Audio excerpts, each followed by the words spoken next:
चलिए आज की क्लास यहाँ से स्टार्ट करते हैं, ठीक है। तो लास्ट में हमने थर्मोडायनेमिक्स का एमसीक्यू पार्ट देखा था। इसमें आज की क्लास में डिस्कस कर रहे हैं। इसके बाद नेक्स्ट जो हमारी यूनिट है वो है ऑप्टिक्स, ठीक है। तो ऑप्टिक्स पे इंपॉर्टेंट क्वेश्चन क्या हो सकते हैं जो पूछे जा सकते हैं, उन पर डिस्कशन करते हैं। ठीक है। तो पहला क्वेश्चन क्या है? पहला क्वेश्चन है which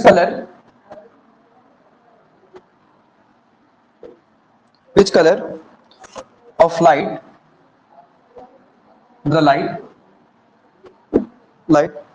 has longest wavelength, has longest wavelength, ठीक है। पहला आपका ऑप्शन दे रखा है वायलेट, दूसरा दे रखा है रेड, तीसरा दे रखा है ब्लू और नेक्स्ट दे रखा है green.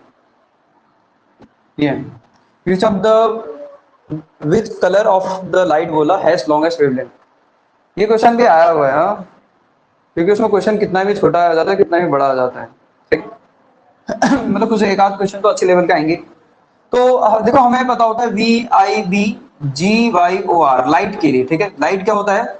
Visual vision, electromagnetic spectrum का वो पार्ट हमको दिखाई देता है, उसको हम क्या बोलते हैं? लाइट बोलते हैं, ठीक है। विजुअल विजन जिसको हम बोलते हैं वो हमारी क्या है? लाइट है, जिसकी वेवलेंथ कहां से कहां तक होती है? 400 से 700 नैनोमीटर। ठीक है। अब अगर बात करें इसमें जो वेवलेंथ है ना, वेवलेंथ जब हम यहाँ से यहाँ की तरफ जाते हैं, वॉयलेट से रेड की तरफ जाते हैं, तो वेवलेंथ क्या होती है जरा बोलो? वेवलेंथ क्या होती है जरा बोलो? इधर की तरफ बढ़ती है, वेवलेंथ इंक्रीज होती है। वेवलेंथ अगर इंक्रीज हो रही है तो नॉर्मल सी बात है, समझ में आता है। देखो सबसे इधर आपके पास रेड है, तो रेड की जो वेवलेंथ होती है वो क्या होती है? सबसे ज्यादा होती है। और आपके पास उसके बाद अगर आप बाकी देखोगे तो वॉयलेट की सबसे क्या होती है जरा बोलो? छोटी। अगर शॉर्टेस्ट बोलता तो शॉर्टेस्ट के लिए हम वॉयलेट देते हैं, और लॉन्गेस्ट बोला तो इसके लिए हम क्या लेंगे जरा बोलो? रेड। तो समझ में आना चाहिए कि रेड की इधर की तरफ वेवलेंथ इंक्रीज होती है जब इधर से इधर की तरफ जाते हैं, तो रेड की वेवलेंथ क्या आएगी? सबसे ज्यादा। Next,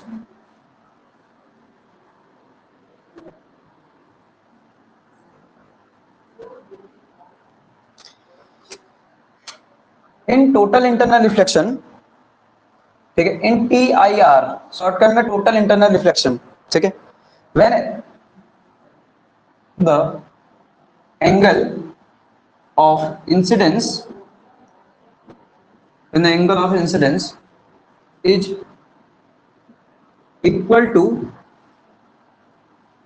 angle of is equal to critical angle, लिखना is equal to critical angle, then the angle of refraction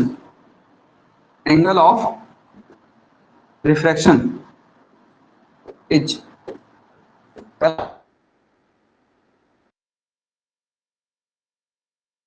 तीसरा ऑप्शन है 180 डिग्री, चौथा ऑप्शन है नन ऑफ दिस।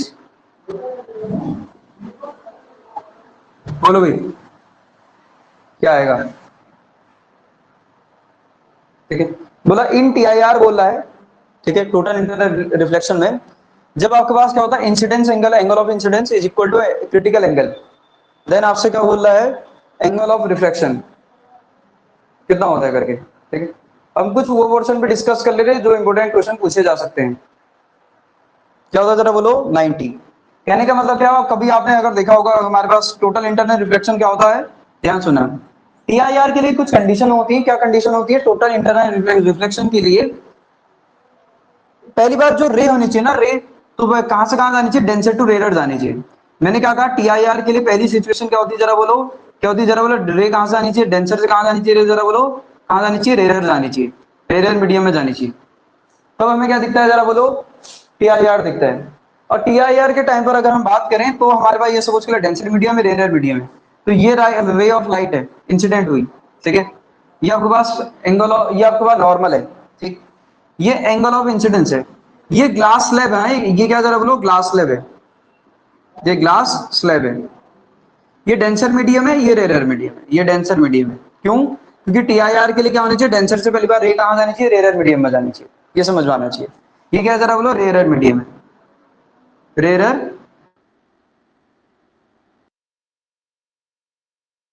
लाइट रे आपके पास होना क्या चाहिए था, सीधे जानी चाहिए थी, लेकिन आपको पता जब लाइट रे डेंसर से रेयर में जाती है तो आपको पास जानी चाहिए थी सीधे, लेकिन अवे फ्रॉम द क्या हो जाती है, नॉर्मल। नॉर्मल से दूर की तरफ भागती है, नॉर्मल से क्या होती है जरा बोलो, दूर की तरफ भागती है। अब अगर मैंने क्या करता, किसी समय आपको पता ये दूर भागेगी भागेगी, एक समय ऐसा आएगा ना, मैं जब इसको इधर की तरफ बढ़ाऊंगा तो ये रे इधर की तरफ जाती है, पहले ये रे इधर की तरफ सीधे सीधे चली गई होगी, जैसे जैसे मैं एंगल इधर की तरफ ले जाता हूँ ये रे इधर की तरफ भागती है। एक समय एक एंगल ऑफ इंसिडेंस ऐसा आएगा, ये एंगल ऑफ इंसिडेंस एक ऐसा है, ठीक है, ये एंगल ऑफ इंसिडेंस कहां से, नॉर्मल से, ये एंगल ऑफ इंसिडेंस। जिस समय ये जो रिफ्लेक्टेड रे है ना, ये कौन सी रे है जरा बोलो, इसको हम क्या बोलते हैं, रिफ्लेक्टेड रे बोलते हैं, रिफ्लेक्टेड रे। रिफ्लेक्टेड रे यहां से जो एंगल बनाती है इसको हम क्या बोलते हैं, एंगल ऑफ रिफ्लेक्शन बोलते हैं। एक समय ऐसा आएगा जिसमें ये लाइट रे क्या हो जाएगी जरा बोलो, इसके पैरेलल हो जाएगी, ये जो बेस आपको दिख रहा है इसकी क्या हो जाएगी जरा बोलो, पैरेलल हो जाएगी। इसी सिचुएशन को हम बोलते हैं आपके पास, इस समय जो यहाँ से जो एंगल बनता है इस एंगल को बोलते हैं क्रिटिकल एंगल बोलते हैं। इसी एंगल ऑफ इंसिडेंस को हम क्या बोलते हैं जरा बोलो, क्रिटिकल एंगल। क्यों क्रिटिकल एंगल बोलते हैं, क्योंकि अगर यहां से अगर 0.1 डिग्री भी एंगल अगर छोटा होता है तो रे रिफ्लेक्ट हो जाती है, अगर 0.1 डिग्री 00 पॉइंट अगर 1 डिग्री भी अगर आपका एंगल अगर थोड़ा सा बड़ा हुआ तो लाइट रे कहां जाती है जरा बोलो इधर ही आ जाती। क्यों, क्योंकि लाइट रे जैसे जैसे इधर की तरफ ले जा रहा हूं तो ये लाइट रे जो रिफ्लेक्टेड लाइट रे इधर की तरफ आ रही है। जब लाइट रे इसके आपके पास ये पैरेलल हो जाती है, सरफेस के पैरेलल हो जाती है, इसको हम बोलते हैं ग्रेजिंग इमर्जेंस बोलते हैं। इसको हम क्या बोलते हैं, ग्रेजिंग इमर्जेंस बोलते हैं, ग्रेजिंग इमर्जेंस बोलते हैं। ये बात समझ नहीं है? तो ये जो अच्छा मुझे बताओ, अगर ये जो रिफ्लेक्टेड रे है ये ऐसे जा रही है, ये नॉर्मल है, कितना एंगल बन रहा है जरा बताओ तो। रिफ्लेक्टेड रे मैंने कहा ना, ये आपको एंगल ऑफ इंसिडेंस ये होता है, रिफ्लेक्शन एंगल ये होता है। और मैंने कहा क्रिटिकल एंगल वो होता है जिस समय आपके पास क्या होता है जरा बोलो, रिफ्लेक्टेड रे, ये क्रिटिकल एंगल है जिस समय ये बेस के पैरेलल हो जाती है। तो नॉर्मल, ये नॉर्मल से इस समय आपका रिफ्लेक्टेड रे कितना एंगल बना रही है जरा बताओ तो, ये 90। ये बात सुनिए, तो क्रिटिकल एंगल के समय आपको समझ में आना चाहिए जो एंगल ऑफ जो रिफ्लेक्शन होता है, ये जो रिफ्लेक्शन एंगल होगा ये कितना हो जाएगा जरा बोलो, आर की वैल्यू कितनी आ जाएगी जरा बोलो, इसमें कितनी आ जाएगी जरा बोलो, 90। ये समझ में आनी चाहिए, ठीक।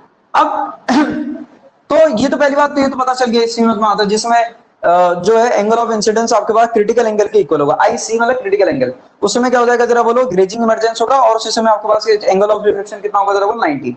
कुछ कहानी आपको पता होनी चाहिए, क्या कहानी पता होनी चाहिए, ये कहानी सुनना।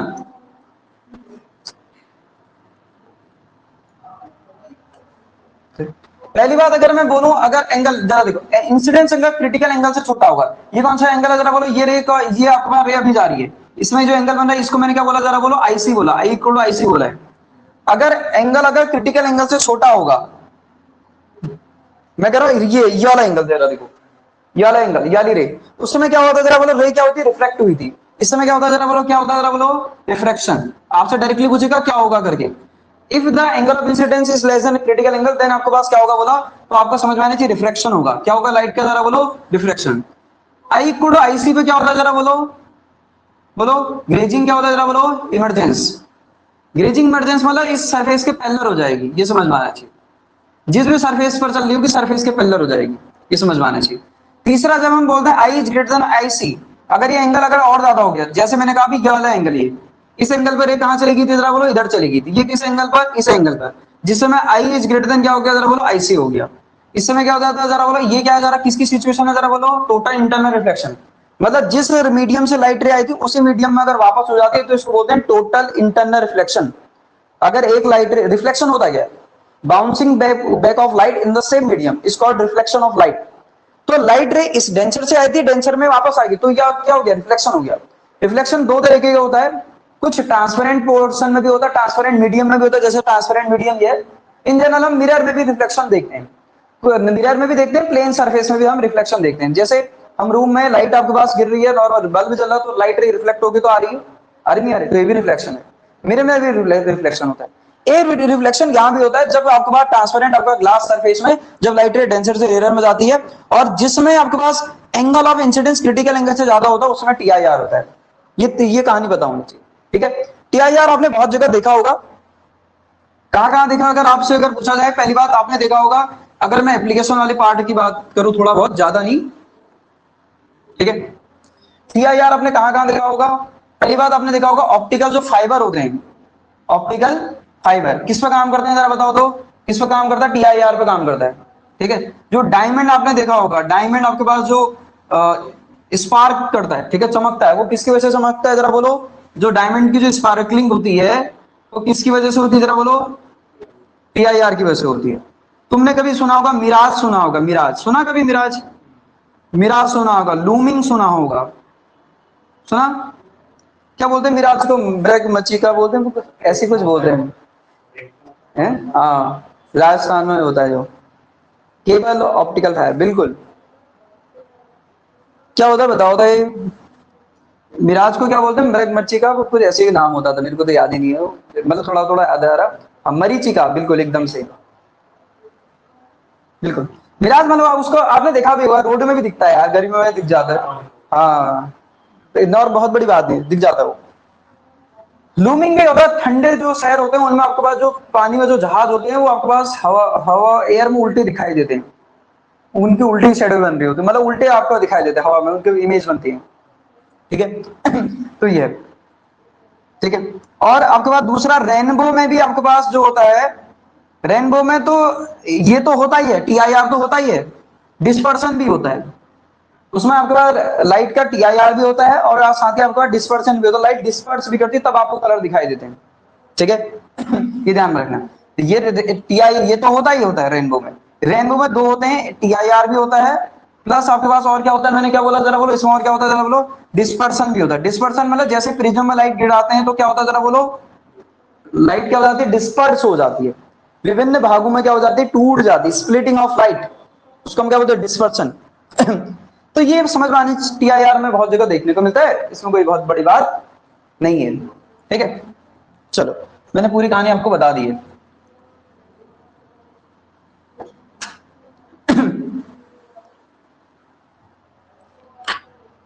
चलो, क्वेश्चन कैसा आया था मैं आपको बता देता हूं। क्वेश्चन जो आया है, क्वेश्चन आया था ऑप्टिकल, क्वेश्चन कैसा आता है ये बता दे रहा हूं। मतलब fibre are based on, are based on, मैंने पूरी कहानी आपको बता दी है, ठीक है। पहला है आपके पास टोटल टीआईआर पर, ऑप्शन बी है आपके पास लेस आपके पास स्कैटरिंग पर, ऑप्शन सी है रिफ्रैक्शन पर, और चौथा ऑप्शन है आपके पास लेस एब्जॉर्प्शन कोफिशिएंट। ये तो कुछ भी इसने लिख दिए हैं, ठीक है। आपको पता है किस पर काम करता है जरा बोलो? किस पर बेस्ड होता है? टीआईआर, इसमें बहुत बड़ी बात नहीं है, ठीक है। ये कुछ नहीं होते हैं।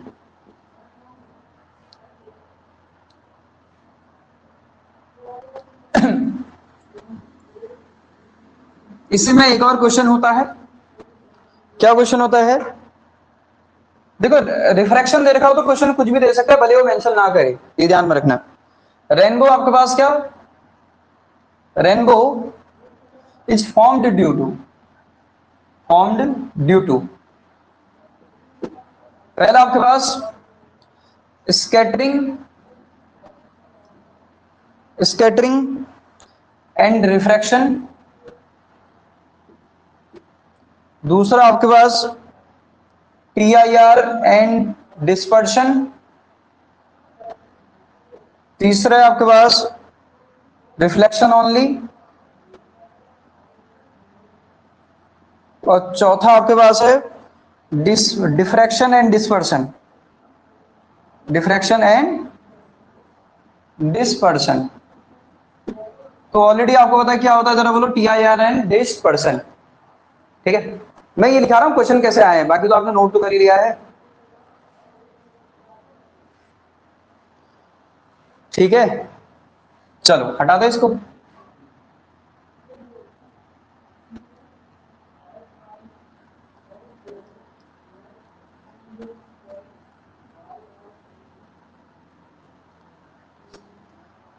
चलिए नेक्स्ट क्वेश्चन लिखिए। Two thin lenses, two thin lenses of focal length, of focal length f1 and f2, f1 and f2 are in contact, are in contact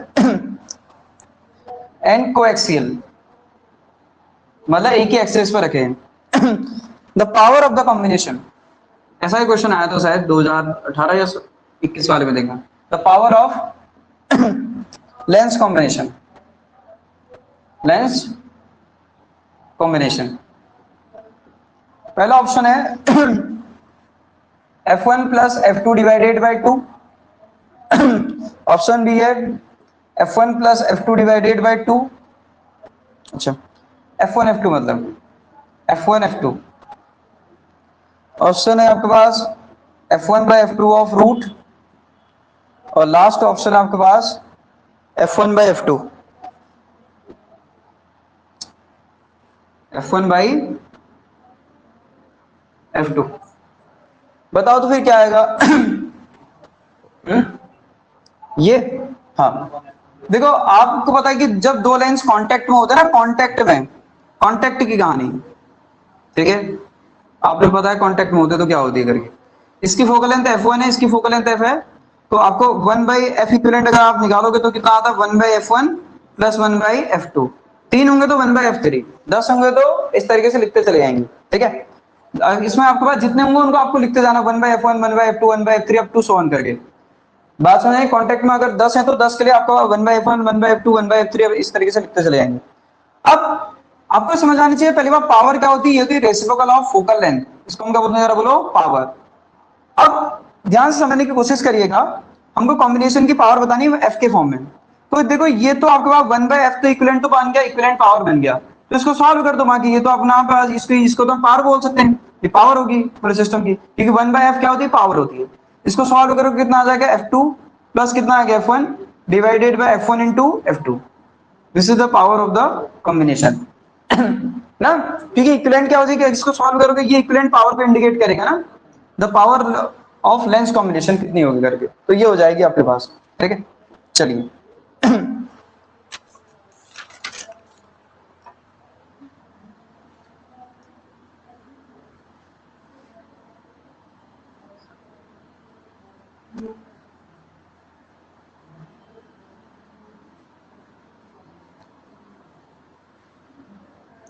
चलिए अगला क्वेश्चन है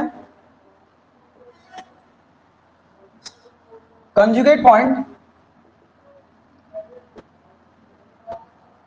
conjugate points on the principal axis, on the principal axis, ठीक है, of optical system, of optical system,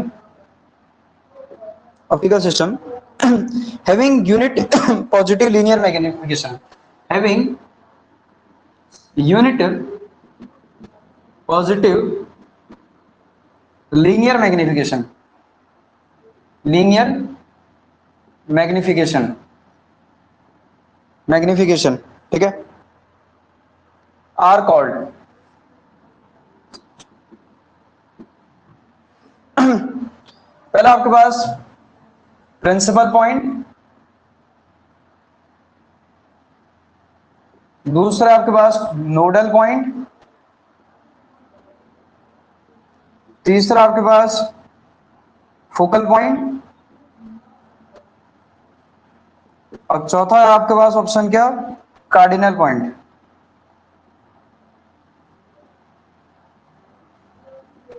बोलो क्या है इसका answer? क्या बोला? Conjugate points on the principal axis of optical system बोला, हैविंग यूनिट आपके पास positive linear magnification are called बोला क्या होता है बताओ तो?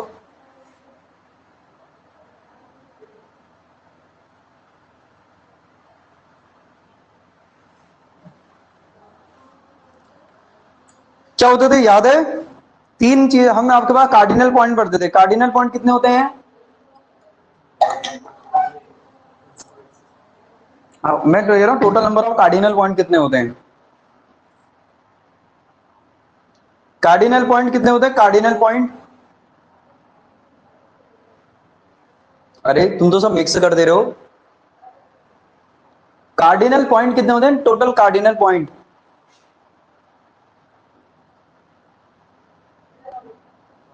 नहीं, टोटल कार्डिनल पॉइंट होते हैं 6। अरे दो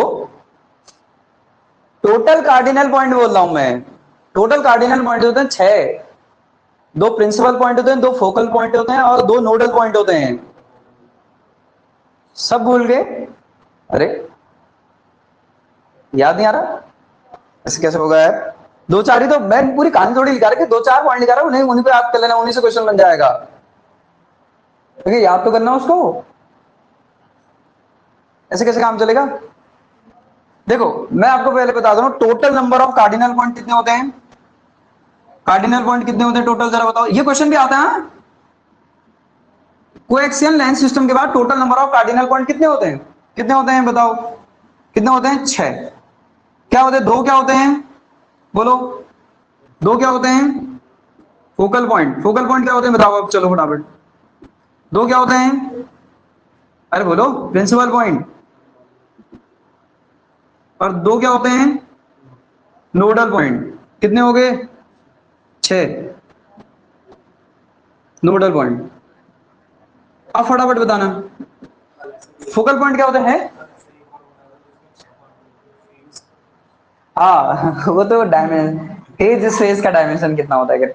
उसमें 3 मोमेंटम होते हैं, फेज स्पेस होता है ना, पोजीशन और मोमेंटम को जब तुम प्लॉट कर दो उसको बोलते हैं फेज स्पेस बोलते हैं। पोजीशन और मोमेंटम, पोजीशन 3 हो सकते हैं, मोमेंटम 3 हो सकते हैं उसके करस्पॉन्डिंग। ठीक है, अरे बोलो। दो फोकल पॉइंट हो गए, दो प्रिंसिपल पॉइंट हो गए, दो नोडल पॉइंट हो गए। मुझे एक बात बताओ, फोकल पॉइंट क्या होते हैं? फोकल पॉइंट उन पेयर का वो कॉन्जुगेट पॉइंट होते हैं जिनके लिए अगर हम ऑब्जेक्ट को इन्फिनिटी पे रखते हैं तो इमेज आपके पास फोकस पे बनती है, अगर फोकस पर अगर ऑब्जेक्ट को रखते हैं तो इमेज कहां बनती है? इन्फिनिटी पे बनती है। उल्टे होते हैं, ऑब्जेक्ट इन्फिनिटी पे होगा तो फोकस पे इमेज बनेगी, और अगर फोकस पे अगर ऑब्जेक्ट रखोगे तो इन्फिनिटी पे इमेज बनेगी। ठीक। प्रिंसिपल पॉइंट क्या होते हैं?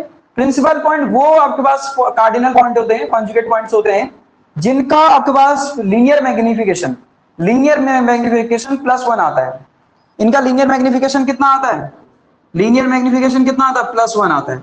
ये समझ में आना चाहिए, ये बात समझ नहीं है? +1 आता है। इनका एंगुलर मैग्निफिकेशन यानी कि tan θ2 divided by tan θ1, angular magnification याद आ रहा है? पढ़ना पड़ेगा, बिना काम नहीं चलेगा उसके। इनका आपके पास m थीटा कितना आता है जरा बोलो? +1। इसका आपके पास m आपके पास ये जो आएगा यानी कि जो लीनियर मैग्निफिकेशन वो कितना आता है? +1। इसका एंगुलर मैग्निफिकेशन कितना आता है? +1। tan θ2 डिवाइडेड बाय tan θ1, उनको हम क्या बोलते हैं? उसको हम क्या बोलते हैं जरा बोलो? उसको बोलते हैं नोडल पॉइंट बोलते हैं। ठीक, ये ध्यान में रखना। तो आपसे बोला कंजुगेट पॉइंट बोला, principal axis of optical system having unit positive linear magnification. Unit linear magnification किस लीनियर मैग्निफिकेशन से रिलेटेड कौन है? ये कौन है? ये। और ये किससे रिलेटेड है? एंगुलर से। ये ध्यान में रखना, m थीटा, थीटा मतलब एंगल। अरे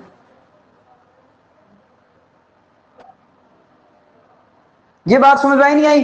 अरे जब जल्दी बोलो तो फटाफट रिस्पांस हो दो। ये दो आपके पास फोकल पॉइंट, दो आपके पास प्रिंसिपल पॉइंट, दो आपके पास नोडल पॉइंट, इनका लीनियर मैग्निफिकेशन क्या होता है जरा बोलो? +1। इनका कितना होता है आपके पास? Angular magnification +1। और ये आपके पास इनके लिए क्या होता है? ऑब्जेक्ट अगर इन्फिनिटी रखा होगा तो इमेज आपका फोकस पे बनेगी, फोकस पे ऑब्जेक्ट होगा तो इन्फिनिटी पे इमेज बनेगी। बस हो गया, 6 कार्डिनल पॉइंट है, उनसे रिलेटेड बात। इसका आंसर क्या होगा?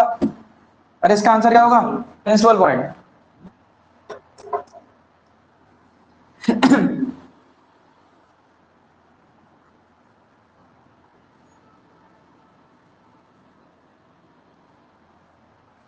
चलो नेक्स्ट इसमें लिखना, if mx and my if mx and my be the longitudinal, ठीक है, and lateral मैग्निफिकेशन, आपको सारे बातें बताएंगे इसमें, सारे को हमने डिस्कस किया है। मैग्निफिकेशन, ठीक है, ऑफ लेंस सिस्टम,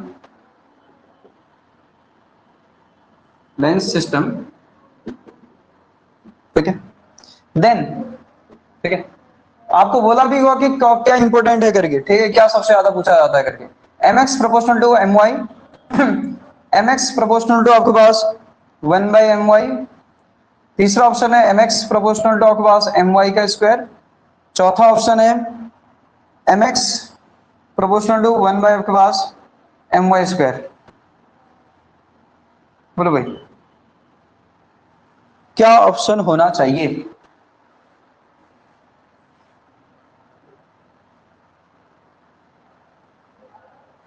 बोलो भाई। एम एक्स और आपके पास पता डी, अगर आपको थोड़ा बहुत अगर लॉन्गिट्यूडनल आ रहा है तो D X two by D one हम लिखते थे। ये आपके पास Y two by Y one है। याद आ रहा? नहीं आ रहा? कैसे काम चलेगा फिर? ये आपके पास जो हम लिखते थे एम एक्स को लिखते थे D X to divided by D x one. इसको हम लिखते थे आपके पास एम वाई को लिखते हैं हम आपके पास क्या, इसको लिखते हैं Y two divided by Y one. लेकिन अब यहाँ पर ये डिराइव भी किए जा सकते हैं। डिराइव हमने वहां भी नहीं किया था, हमने कहा था इनको ध्यान में रखना क्योंकि डिराइव करना आपके पास मैथ्स का पोर्शन है, उतना हमको नहीं, हमको रिलेशन पता होना चाहिए क्या है करके। रिलेशन में सारे फॉर्मूले लिखे थे, तो कौन सा रिलेशन आता था इसमें? M X proportional to M Y square. ये ध्यान में रखिएगा, M X proportional to M Y square. बात समझ में आएगी? चलिए आगे बढ़े फिर।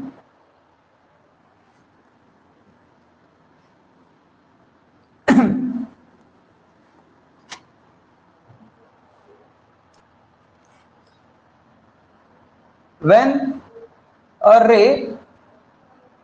of light ray of light travel a distance d, a distance d in a medium, in a medium of refractive index mu,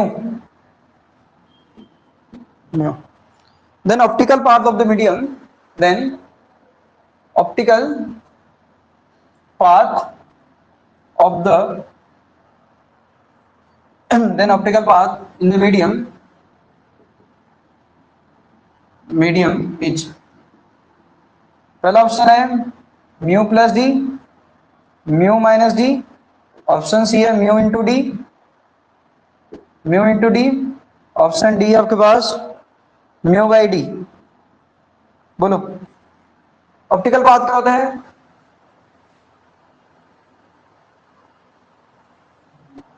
क्या होता है? नहीं नहीं, ये प्रोडक्ट होता है। लाइट रे आपके पास जितना डिस्टेंस ट्रेवल कर रही है इनटू आपके पास क्या, refractive index of the medium, इन दोनों का प्रोडक्ट होता है। किसका प्रोडक्ट होता है? रिफ्रैक्टिव इंडेक्स मीडियम का और जितनी डिस्टेंस ट्रेवल करी उसने, उन दोनों का प्रोडक्ट होता है ऑप्टिकल पाथ जो होता है। क्या होता है? Mu into D.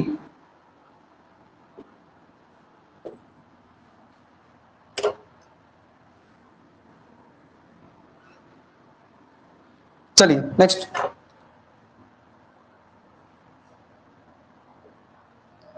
when the medium on the both side when the medium on the both side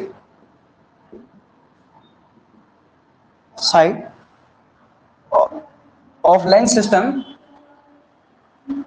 of lens system, of lens system is same, is same, then focal length of the system, then focal length of the system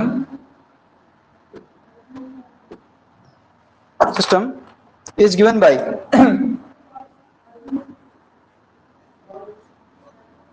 is given by Newton's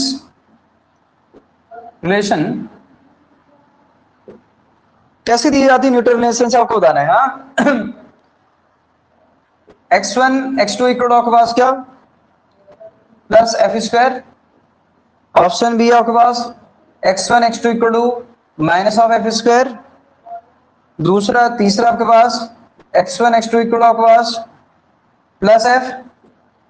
option D है x1 x2 equal to आपके पास minus of F. बोलो कौन सा option सही होना चाहिए?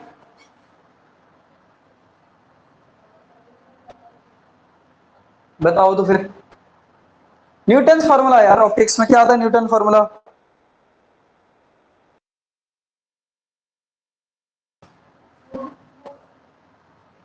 Option B बिल्कुल, वैसे फॉर्मूला आता था x1 आपके पास x2 इक्वल आपके पास f1 इंटू f2, ये आता था अगर आपको याद आ रहा हो तो। लेकिन हमको पता है कि आपके पास आपने देखा था एक इसमें पॉजिटिव होता है एक नेगेटिव होता है, जिसकी वजह से और फोकल लेंथ कैसी है, सेम है।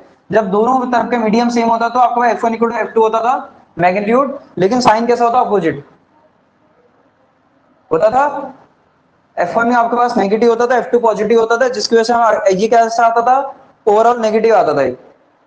तो हम अगर दोनों तरफ का मीडियम अगर सेम रहता है तो क्या लिखते थे, मीडियम अगर सेम है देन हम आपके पास f1 की वैल्यू हम लिखते थे माइनस ऑफ f, f2 की वैल्यू लिखते थे प्लस ऑफ f। तो ये पॉजिटिव नेगेटिव आपके पास जब यहां रखोगे तो यहां से आपके पास मिलेगा माइनस ऑफ f स्क्वायर। ये रिलेशन डायरेक्टली पूछा जाता है।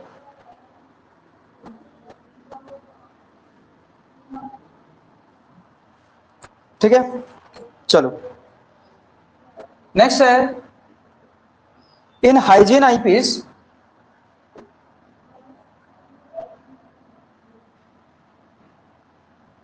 in hygiene eyepiece the eye lens has focal length, the eye lens has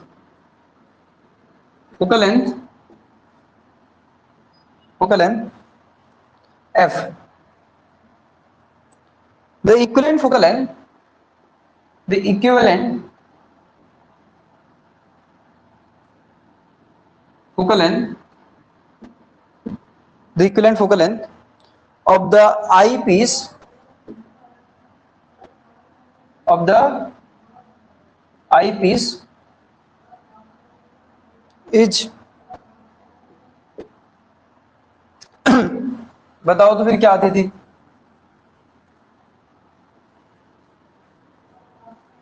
नहीं पता।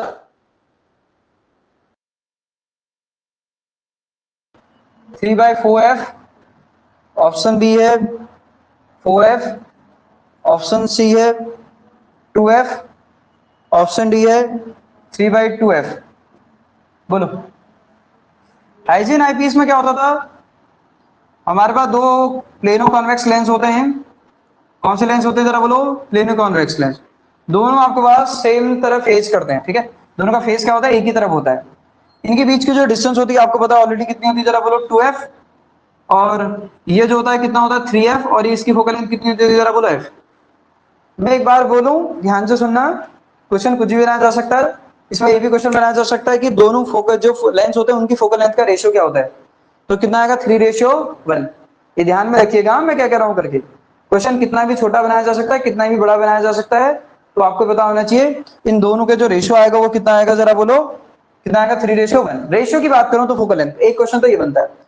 दूसरा क्वेश्चन और आपके पास क्या बनता है, दूसरा हाइजीन आईपीस में बोला the eye lens has focal length, आपके पास ये बोला F, equivalent focal length of the eyepiece बोला। इस पूरे सिस्टम को हम क्या बोलते हैं, आईपीस बोलते हैं। कॉम्बिनेशन ऑफ लेंसेज को हम क्या बोलते हैं, आईपीस बोलते हैं।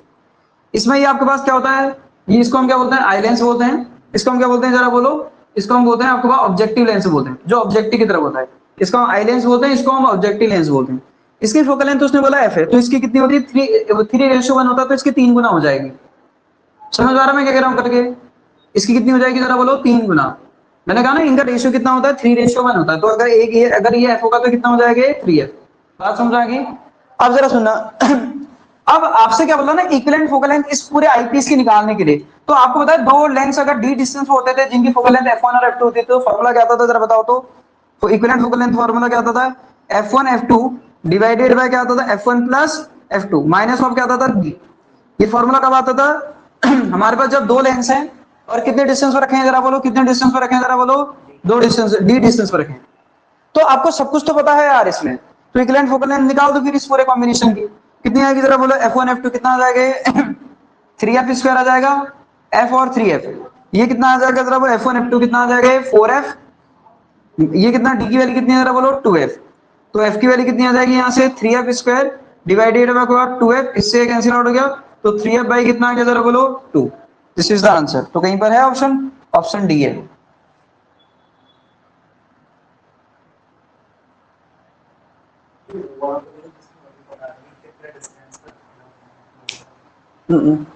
ये वही वाला तो फॉर्मूला, अच्छा वो वाला नहीं, वो स्फेरिकल एब्रेशन में आता है।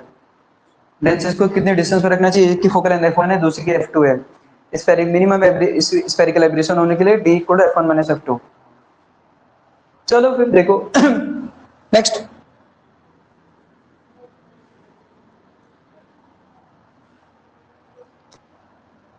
नेक्स्ट इसमें बताइए इन रेमडेंस eyepiece the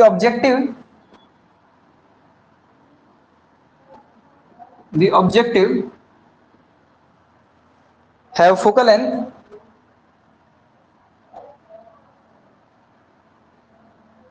f, ठीक है। देन इफेक्टिव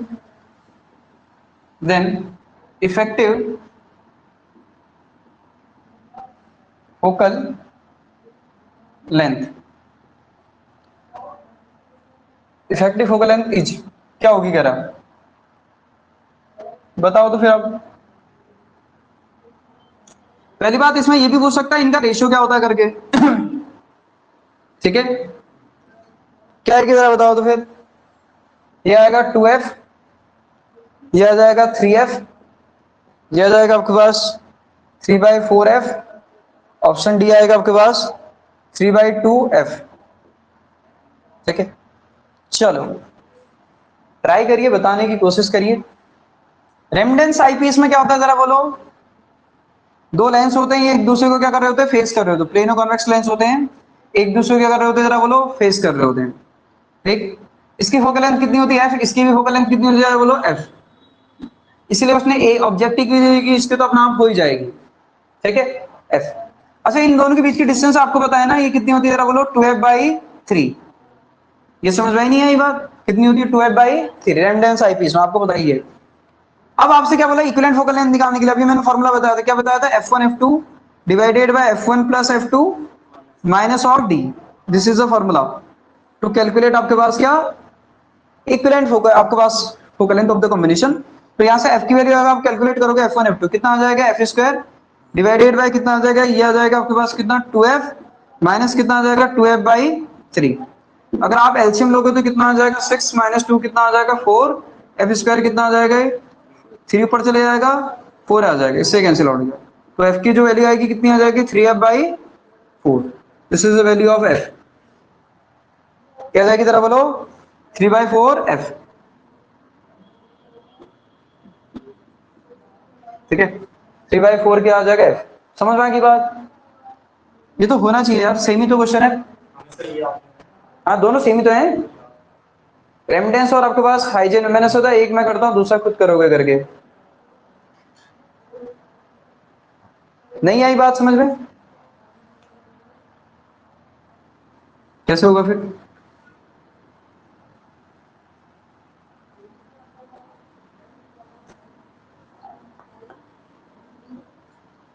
चलिए बहुत ज्यादा, मैं फिर से कह रहा हूं, बहुत ज्यादा डिफिकल्ट क्वेश्चनों का चक्कर में पढ़ने की जरूरत नहीं है। सिंपल सिंपल जो वन लाइनर है उनको करिए, रेशियो देखिए, क्या उनका इक्विवेलेंट फोकल लेंथ हो सकती है, क्या डिस्टेंस होती है, क्या रेशियो होता है, इस तरीके से क्वेश्चन को देखिए। बात समझ नहीं है। चलो next, the inability, the inability, ठीक है, of a lens to form or to form the point image of a point object on the axis is called, on the axis is called, क्या बोलते हैं। पहला ऑप्शन है, पहला option है आपके पास स्फेरिकल एब्रेशन, दूसरा ऑप्शन है कोमा, तीसरा है क्रोमेटिक एब्रेशन, चौथा ऑप्शन है एस्टिग्मेटिज्म, ठीक है। नेक्स्ट है आपके पास एस्टिग्मेटिज्म। चलो बताओ फिर क्या होगा। पॉइंट ऑब्जेक्टिव की पॉइंट इमेज नहीं बन पाती है। हाँ क्या होता है। हाँ बिल्कुल, इसको हम क्या बोलते हैं, स्फेरिकल एब्रेशन बोलते हैं। ठीक है, वो भी आपने देख रखा कितने तरीके का होता है, क्या होता है सब आपने देख रखा। ठीक है, क्रोमेटिक एब्रेशन और मोनोक्रोमेटिक एब्रेशन के अंदर पार्ट आपने देख रखे हैं, उसमें कोई बड़ी बात नहीं है। मोनोक्रोमेटिक एब्रेशन का पार्ट है, आपको बताइए सुनना। तो आपने एक देखा था क्रोमेटिक एब्रेशन। क्रोमेटिक एब्रेशन किससे रिलेटेड था, कलर से रिलेटेड था। जब व्हाइट ऑब्जेक्ट की इमेज व्हाइट आपके पास नहीं बन पाती है। समझ में आई नहीं आई बात, तो इसको हम क्या बोलते थे जरा बोलो। इसको बोलते हैं क्रोमेटिक एब्रेशन बोलते हैं। और ये पॉइंट ऑब्जेक्टिव अगर आपके पास पॉइंट इमेज नहीं बन पाती, इसको हम क्या बोलते हैं जरा बोलो, स्फेरिकल एब्रेशन बोलते हैं। तो क्या आएगा जरा बोलो, ये स्फेरिकल एब्रेशन। इसको हम क्या बोलते हैं, जब एक देखो आप अपने नोट्स को बोलना, स्फेरिकल एब्रेशन को देखना, यही लाइन लिखी होगी, या फिर आपके पास थोड़ा बहुत यहां पर अगर हो सकता है द फेलियर लिख दिया होगा, द इनेबिलिटी लिख दिया होगा, वर्ड चेंज करेगा लेकिन मतलब तो वही है। तो डायरेक्टली आपसे डायरेक्टली लाइन पूछता है क्या है करके। ठीक है, चलो क्रोमेटिक एब्रेशन कब आता है, जब व्हाइट ऑब्जेक्ट या व्हाइट इमेज नहीं आपके पास कलरफुल इमेज होता है, उसको बोलते हैं क्रोमेटिक। आप ऐसा दिमाग लगाओ ना, क्रोमा मतलब क्या होता है बताओ तो जरा। क्रोमा मतलब क्या होता है, अरे बोलो, कलर। ये तो पता है ना, क्रोमा मतलब क्या होता है, क्रोमा मतलब कलर होता है, कलर से रिलेटेड है। समझ में आई नहीं आई बात, हाँ ये ध्यान में रखना, क्रोमा मतलब ही कलर होता है।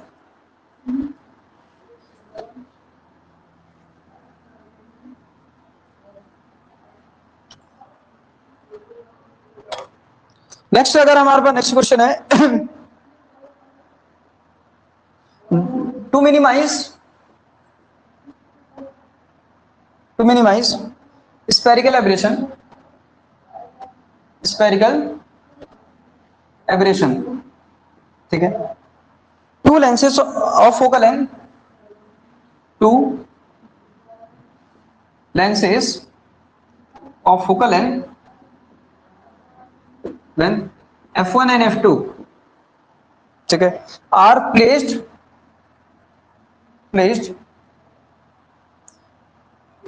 at a distance at a distance of separation equal to, पहला ऑप्शन आपके पास f1 प्लस f2, दूसरा आपके पास दूसरा ऑप्शन ऑप्शन बी आपके पास f1 माइनस f2, तीसरा है f1 plus f2 by two, चौथा है f1 minus f2 by two. बताओ दो यार फटक से, चलो बड़ी सिंपल सी बात बताई थी, बोलो। स्पेरिकल एब्रेशन अगर हमें मिनिमाइज करना है तो हम दो लेंसेज को आपके पास अगर हम डी डिस्टेंस पर रखना चाहें तो उससे भी मिनिमाइज हो जाता है। ठीक है, उससे क्या हो जाता है, मिनिमाइज, डी डिस्टेंस पर रखने पर। लेकिन उसके लिए कंडीशन होती है कि डी आपके पास कुछ होना चाहिए, डी की वैल्यू फिक्स्ड होनी चाहिए। इसकी वैल्यू अगर f1 है, इसकी वैल्यू f2 है, तो डी की जो वैल्यू होनी चाहिए कितनी होनी चाहिए, कहा था मैंने f1 माइनस f2, याद है, ये याद होना चाहिए, कितनी होनी चाहिए, D equal to f1 minus f2। ठीक है, क्या होनी चाहिए, D equal to f1 minus f2। ये डिराइव नहीं किया जा सकता, ये समझ मत समझना कि एक लाइन का होगा डिराइव हो जाएगा करके। ये डिराइव करने के लिए आपको 1 घंटा अलग से चाहिएगा।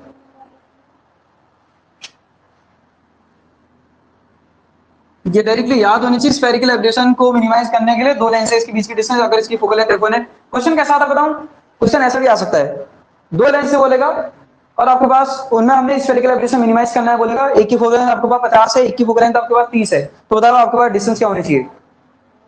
क्वेश्चन ऐसा भी बन सकता है, ये ध्यान में रखना, डेटा दे देगा तो डी नहीं बताओ बोल देगा, तो डी इक्वल क्या होता है, f1 माइनस f2। ये बताओ,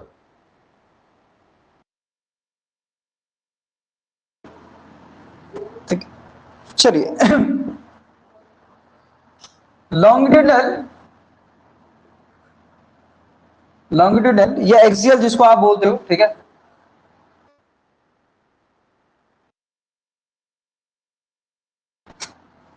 ऑब्जर्वेशन ऑफ ऑब्जेक्ट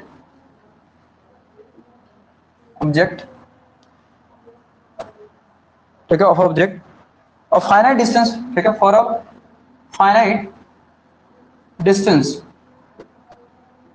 ठीक है, finite distance is, finite distance के लिए क्या होता है आपको ये पूछ रहा है, ठीक है। पहला रिलेशन आपके पास ओमेगा एफ, दूसरा आपके पास क्या omega by F into V square, तीसरा आता था आपके पास ओमेगा बाई आपके पास एफ, चौथा ऑप्शन आपके पास क्या 1/v स्क्वायर इंटू आपके पास omega by F.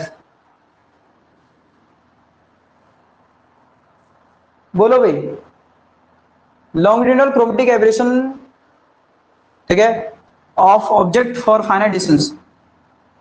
Finite distance से आपके पास जब हमने ऑब्जेक्ट को फाइनाइट डिस्टेंस पर रखा होता है, ठीक है, of object for finite distance, अगर ऑब्जेक्ट हमने फाइनाइट डिस्टेंस पर रखा होता है तो जो लॉन्गिट्यूडनल क्रोमेटिक एब्रेशन की जो वैल्यू आती थी ये कितना आता था, इसकी वैल्यू कितनी आती थी, याद है वी आर माइनस का वी बी इक्वल कितना आता था, ये बोलो, ये आता था आपके पास ओमेगा बाई एफ इंटू कितना आता था जरा बोलो वी स्क्वायर, या क्या आता था बोलो वी स्क्वायर, ये वी एफ क्या होता था, एफ होता था आपके पास क्या मीन फोकल लेंथ, ओमेगा है आपके पास क्या डिस्पर्सिव पावर, और डिस्पर्सिव पावर डिपेंड करती है मटेरियल के नेचर पर, किस बात पर डिपेंड करती है, मटेरियल के नेचर पर, और वी है आपके पास पोजीशन ऑफ इमेज, कहां पर इमेज बननी करके, ये बात समझ आई नहीं आई। देखो मैं आपको ये बताता हूँ, किसी किसी उसमें जब आप एमसीक्यू आपने देखा होगा तो किसी किसी में इसका आंसर ये दे रखा है क्या ओमेगा इंटू एफ, जो कि गलत है।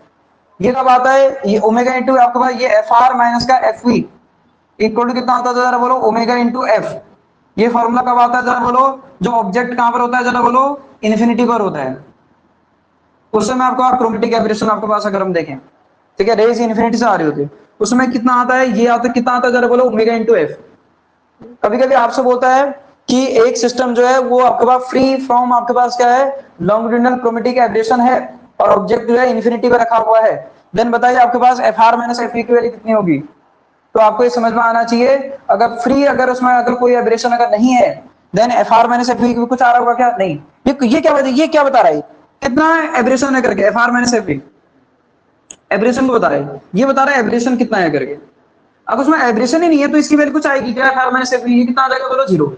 मैंने एफ आर माइनस एफ मैंने कहा था इधर इतने रीजन में आपका इमेज एक्सपेंड हो रही, आपका ब्लड हो रही थी, आपने अगर देखा होगा तो याद है, एफ आर से एफ के बीच में लाई कर रही थी इमेज, तो ये समझ में आना चाहिए, ठीक है। तो इसकी वैल्यू उसमें कितनी आती है जरा बोलो जीरो, और ये कब होता है जब ऑब्जेक्ट कहां पर होता है जरा बोलो, कहां पर होता है जरा बोलो फाइनाइट डिस्टेंस होता है, ठीक है। चलो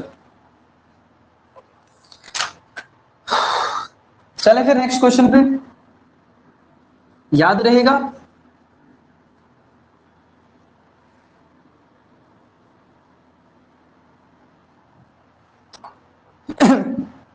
next wavelength of visible x-ray, wavelength of visible x-rays, ठीक है, एंड माइक्रोवेव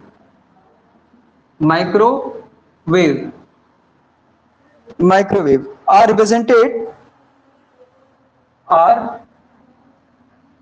रिप्रेजेंटेड क्या जरा बोलो, represented by lambda V, lambda X, lambda M respectively, ठीक है। देन लैम्डा एम आपका ऑप्शन बोला इज ग्रेटर देन आपके पास lambda X is greater than आपके पास लैम्डा वी, दूसरा ऑप्शन आपसे बोल रहा है आपके पास lambda V is greater than आपके पास लैम्डा एम आपके पास इज ग्रेटर देन आपके पास लैम्डा एक्स, फिर आपके पास सी ऑप्शन बोल रहा है आपके पास lambda V is greater than आपके पास lambda X is greater than आपके पास लैम्डा एम, ठीक है। ऑप्शन डी बोल रहा है आपसे लैम्डा आपके पास एम इज ग्रेटर देन आपके पास lambda V is greater than आपके पास लैम्डा एक्स। लैम्डा का क्या पता है ना, वेवलेंथ है कौन सा है, डी, हाँ ये एकदम सही बता दिया तुमने।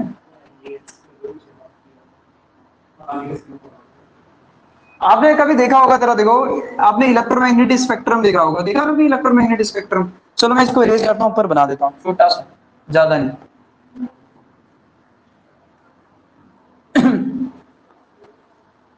ठीक है, आपने कभी देखा होगा इस तरीके से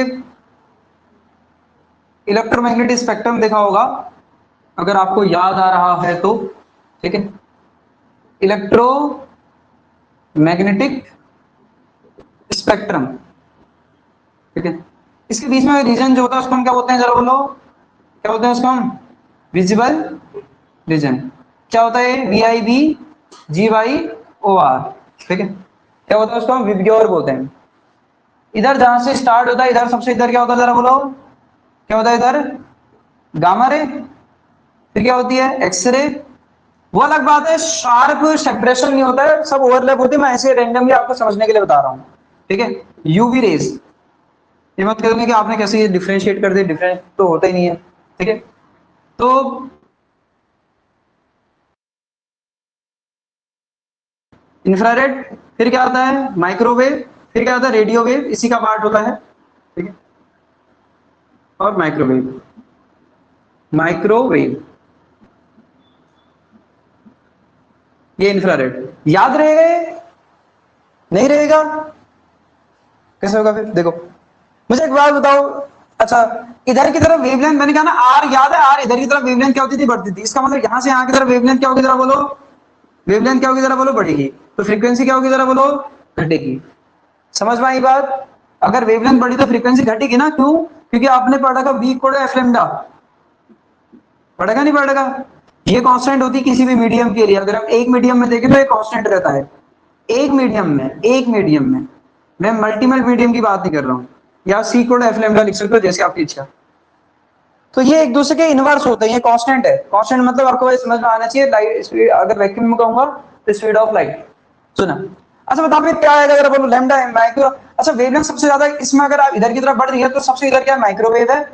फिर क्या है, इधर हमारे पास विजुअल, विजुअल ये है, और ये एक्सरे इधर है। तो ये समझ में आना चाहिए आपको, ये दिख रहा होगा आएगा। फिर उसके बाद क्या आएगा, जरा बोलो? लैम्डा ऑफ कितना आ जाएगा, जरा बोलो? X rays. क्या ये याद रहेगा आपको? ये सिलेबस में इलेक्ट्रोमैग्नेटिक वेव मेंशन है, ध्यान रखना। हाँ,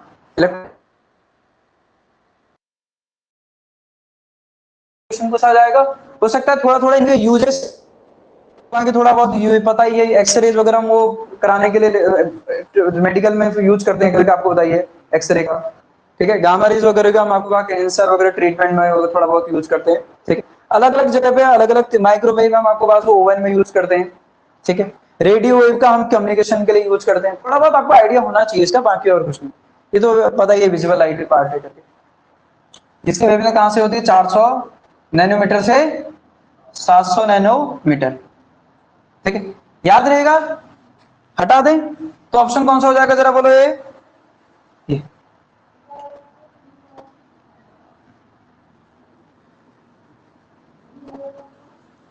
चलो,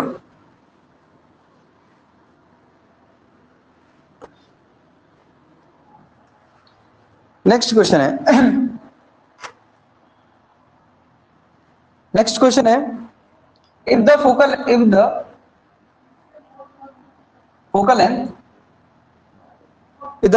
ऑफ द ऑब्जेक्टिव लेंस, ठीक है, of the objective lens is increased, then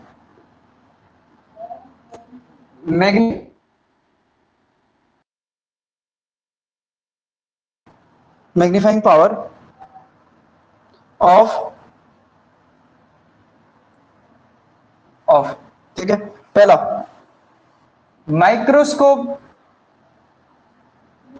magnifying power of microscope, ठीक है, विल इंक्रीजेस, एरो बना दे रहा हूं, समझ जाना इंक्रीजेस का। ठीक है, बट टेलीस्कोप की जो होगी आपके पास क्या होगी? डिग्रीज होगी। एरो बना देना, समझ जाना डिग्रीज होगी। पहला ऑप्शन। फिर आपके पास माइक्रो, ये माइक्रोस्कोप एंड टेलीस्कोप, माइक्रोस्कोप और टेलीस्कोप दोनों की डिग्रीज होगी। दोनों की क्या होगी दोनों की जो है डिक्रीज होगी। तीसरा ऑप्शन है माइक्रो आपके पास स्कोप एंड टेलीस्कोप दोनों की आपके पास इंक्रीज होगी। चौथा ऑप्शन है कि माइक्रोस्कोप की आपके पास डिक्रीज होगी, टेलीस्कोप की इंक्रीज होगी।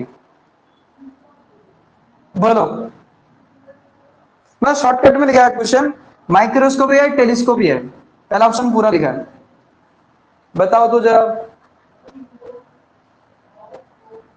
वेवलेंथ लिखा दो सबकी एक बार, इतना कहां होगा, सबकी वेवलेंथ कहां से लिखेंगे, वो तो नेट से डाउनलोड करना और लिख लेना यार। वेवलेंथ मुझे नहीं लगता पूछी जाएगी है, वेवलेंथ नहीं पूछेगा जहां तक है, ठीक है। ऑर्डर पूछ सकता है, जो पूछ सकता है उससे रिलेटेड मैंने क्वेश्चन बता दिया, बाकी किसकी वेवलेंथ कितनी है एग्जैक्ट ये नहीं पूछेगा यार। और वो रेंज होती है, एग्जैक्ट थोड़ी होती कि एक्सरे की वेवलेंथ यही होती है करके, रेंज होती है वो, आपको एग्जैक्ट ऐसा थोड़ी कि एक्सरे की वेवलेंथ यही होती है, ठीक है।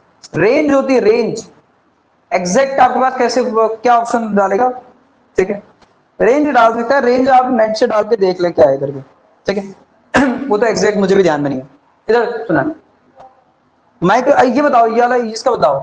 बोला if the focal length of आपके पास बोला ऑब्जेक्टिव लेंस इंक्रीज बोला, देन मैग्नीफाइंग पावर बोल रहा हूं। माइक्रोस्कोप की आपका इंक्रीज करेगी, टेलीस्कोप की डिक्रीज करेगी। माइक्रोस्कोप एंड टेलीस्कोप दोनों की डिक्रीज करेगी। माइक्रोस्कोप और टेलीस्कोप दोनों की इंक्रीज करेगी। माइक्रोस्कोप की डिक्रीज करेगी, टेलीस्कोप की इंक्रीज करेगी, ठीक है। अब आपको इसके लिए फॉर्मूले पता होना चाहिए, ठीक है। आपने देख रखा है, अगर आपको थोड़ा ध्यान आ रहा हो तो मैं आपको रिलेशन बता देता हूं।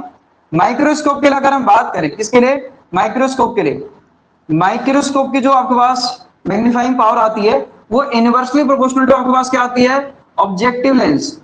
ये आपने आपने इसमें देखना, रिलेशन देखना। और दूसरा टेलीस्कोप के लिए जो आता है ना, टेलीस्कोप के लिए ये रिलेशन क्या आता है, रिलेशन आपने देख रखे हैं, ये आता है proportional to F naught. F naught आता है, एफ नॉट बाई एफ ही आता है, आपने देख रखा है इंफिनिटी वाले केस में, जब इमेज इंफिनिटी बनती है, ठीक है। मिनिमम आपके पास मैग्नीफाइंग पावर के केस में आपने कोई भी उठा सकते हो, ये रिलेशन आपने लिखे होंगे, जरा देखो। एग्जैक्ट नहीं लिख रहा हूं मैं आपको, प्रोपोर्शनलिटी बता रहा हूं, क्योंकि ऑब्जेक्टिव की इंक्रीज करेगी तो ऑब्जेक्टिव की अगर इसकी इंक्रीज करोगे तो इसकी मैग्नीफाइंग पावर कैसे हो जाएगी, माइक्रोस्कोप की तरह बोलो। तो और इसकी अगर इंक्रीज करोगे तो इसकी क्या हो जाएगी, जरा बोलो, इंक्रीज। तो कौन सा ऑप्शन है जरा बताओ तो, पहला, दूसरा, तीसरा, चौथा। माइक्रोस्कोप की अगर फोकल लेंथ अगर इंक्रीज हो रही है, देन आपको मैग्नीफाइंग पावर आपको डिक्रीज होगी। कहां डिक्रीज हो रही, कौन सा ऑप्शन में, कौन सा हो रही है जरा बोलो, लास्ट वाले में, ठीक है, ध्यान रखना।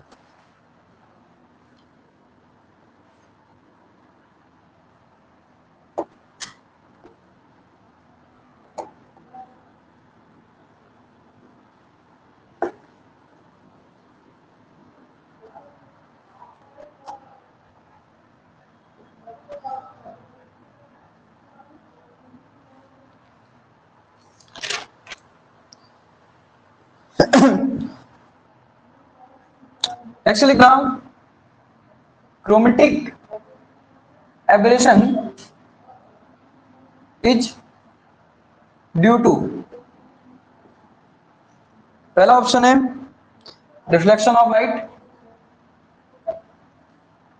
दूसरा आपके पास रिफ्रैक्शन, ठीक है, तीसरा आपके पास डिफ्रैक्शन, ठीक है, और चौथा ऑप्शन आपके पास क्या, डिस्पर्सन।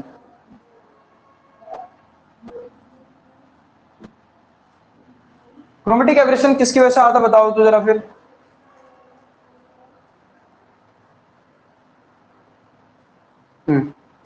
हमें प्रोपोर्शनलिटी से मतलब है, नेगेटिव पॉजिटिव से कोई मतलब नहीं है अभी, ठीक है। नेगेटिव का मतलब वो नीचे आपके पास दिखा रहा होता है, ऑब्जेक्ट अगर ऐसे रखा है ना तो इमेज ऐसी बन रही इन्वर्टेड। नेगेटिव का मतलब ये होता है मैग्नीफाइंग पावर में। बात समझ रहा है मैं क्या कह रहा हूं, नेगेटिव का मतलब क्या है, अगर ऑब्जेक्ट अगर ऐसा रखा होगा तो इमेज उल्टी बनेगी, लेकिन उल्टे बनने से कोई मतलब नहीं है हमारा, क्यों, क्योंकि अब मुझे बताओ, हमने टेलीस्कोप से देखना किसका है, हेवनली ऑब्जेक्ट को, और हेवनली ऑब्जेक्ट कैसे हैं, गोल हैं। अब गोल, अगर गोल को उल्टा कर दो गोली तो दिखेगा यार। मैं कह रहा हूं आपके पास जो चंद्रमा है, ठीक है, ये गोल है, इसको उल्टा कर दो, गोली तो दिखेगा। इसकी इमेज अगर उल्टी बन जाएगी तो क्या फर्क थोड़ी पड़ जाएगा। बात समझ आ रही नहीं यार मैं क्या कर रहा हूं। चलो इसको बताओ तो फिर, क्रोमेटिक एब्रेशन में क्या होता है, कलर्ड व्हाइट ऑब्जेक्टिव में से जो लाइट रेज निकलती है, व्हाइट लाइट, वो डिस्पर्स हो जाती है, डिफरेंट कलर की आती नहीं आती है, जिसको हम क्या बोलते हैं, जिसको हम क्या बोलते हैं, ये इसका मतलब क्या हुआ, डिस्पर्सन हो रहा है। क्या हो रहा है, डिस्पर्सन। फिर थोड़ी देर पहले बताया था मैंने, तुम्हें याद नहीं आ रहा है। चलो नेक्स्ट आपके पास क्वेश्चन है, ratio of intensities of two wave, similar तरीके का क्वेश्चन आया हुआ है, ठीक है, 1:9, 1:9, 1:9, ठीक है। What will be the ratio? What will be the ratio? What will be the ratio of maximum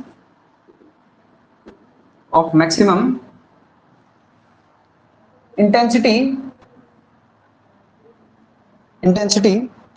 to minimum intensity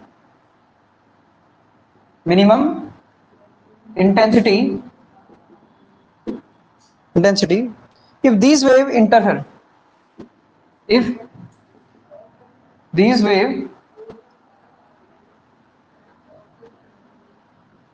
option है आपके पास, पहला 1:3, दूसरा आपके पास 4:1, तीसरा आपके पास 2:6 और चौथा ऑप्शन है आपके पास 1:4। बताओ तो फिर जरा क्या आएगा।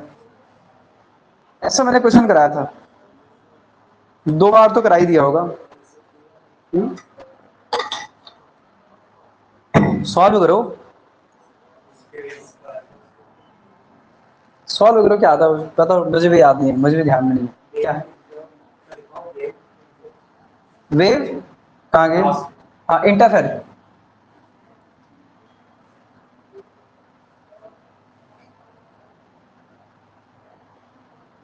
डी 1:4। देखो भी देखते हैं 1 आता है क्या आता है करके, चलो देखते हैं। I1/I2 आपको दे रखा, क्या दे रखा जरा बताओ तो, 1 क्या दे रखा, 9, क्या दे रखा, 1:9। तो यहां से अगर आप इसको सॉल्व करोगे, मैंने क्या बताया, आई मैक्स, अब ये पता होना चाहिए, आई मैक्स और आई मिनिमम का रेशियो क्या होता है, I max divided by I minimum का जो रेशियो होता है, ये होता है √I1 plus √I2 divided by √I1 minus of √I2। इसका क्या होता है जरा बोलो, ये होल स्क्वायर। याद आ रहा है, नहीं आ रहा है, कोई बात नहीं, I2 कॉमन ले लो तो कितना आ जाएगा, I max divided by I minimum. ये क्वेश्चन इंपोर्टेंट है भाई, ये ध्यान में रखना है, इस टाइप का क्वेश्चन आया है पिछली बार भी आपके पास, इसी टाइप के इस बार भी इंटरफेरेंस से पूछा जाने की पॉसिबिलिटी है। I2 कॉमन ले लो तो कितना आएगा, I1/I2 आ जाएगा। I2 यहां से कॉमन लो, I2 यहां से कॉमन लो, क्यों, क्योंकि मैं I1/I2 बना रहा हूं, तो I2 लेके कैंसिल आउट जाएंगे, कितना आएगा, I1/I2, I1/I2।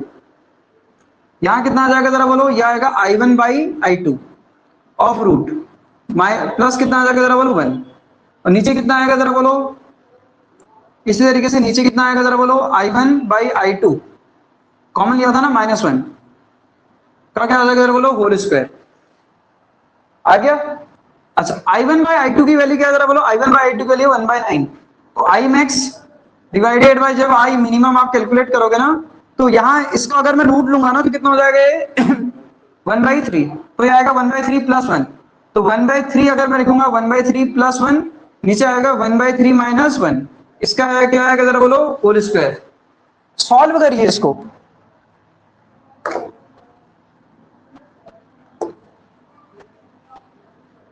जब आप सॉल्व करेंगे तो आपको दिखेगा I max divided by I minimum जो आ रहा होगा ये आएगा 3+1 कितना आ जाएगा 4/3।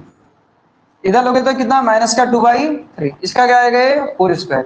इससे कैंसिल आउट, इससे कैंसिल आउट 2, तो कितना आ जाएगा 2/1 का क्या आ जाएगा ये 4²। -1 है तो प्लस ही हुआ, 4 कितना 1। मिनिमम पूछा था, आई मिनिमम बाई मैक्स पूछा था, क्या बोला था? मैक्सिमम पहले लिखा था ना, मैक्सिमम टू मिनिमम। तो मैक्सिमम टू मिनिमम कितना हो जाएगा 4:1। तो कौन सा ऑप्शन हो जाएगा? Option B.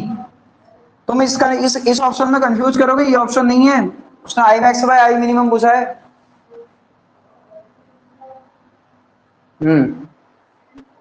थोड़ा ध्यान देना, ठीक है। चलो हटा दो इसको।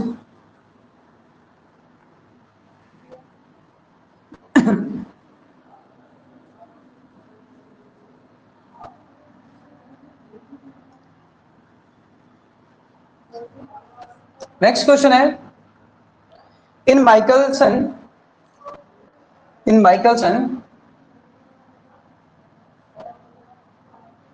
इन Michelson in Michelson interferometer,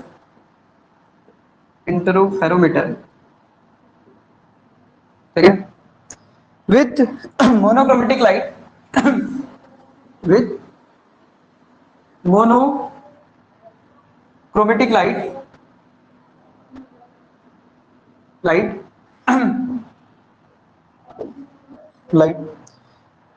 when mirror are exactly when mirror are exactly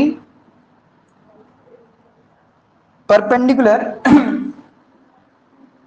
then fringes are पहला है आपके पास स्ट्रेट लाइन, दूसरा आपके पास है सर्कुलर, तीसरा आपके पास पैराबोलिक, चौथा आपके पास इलिप्टिकल।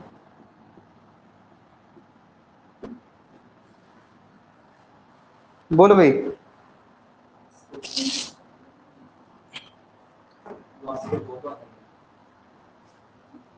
बोलो फिर।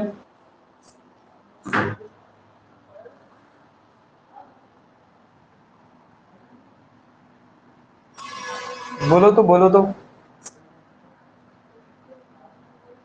पैराबोलिक।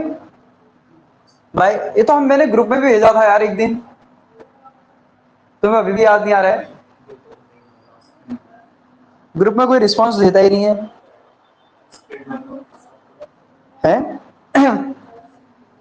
चलो क्या आता है, ग्रुप में भी मैंने सेंड किया था। माइकल और लिखा हुआ नोट्स में भी है, माइकलसन इंटरफेरोमीटर। मैंने कहा 2-3 ही बातें हैं इंपॉर्टेंट है जो आपको पता होनी चाहिए। पहली बात, आपके पास जब परपेंडिकुलर होती है तो कैसी बनती है जरा बोलो? ये सर्कुलर बनती है। दूसरा, आपने देखा होगा जब वो M1 और M2 डैश जब पेलर आते हैं, M2 की जो आपके पास इमेज होती है जब वो पेलर आती है तब कैसी बनती है? स्ट्रेट बनती है। बनती नहीं बनती है? जब वो M2 और M2 डैश जब कैसे आते हैं? इंक्लाइंड आते हैं। जब इंक्लाइंड फिल्म बनती है तब कैसी बनती है? तब वो आपके पास कर्व्ड बनती है। याद आ रहा है कुछ? कुछ याद नहीं आ रहा।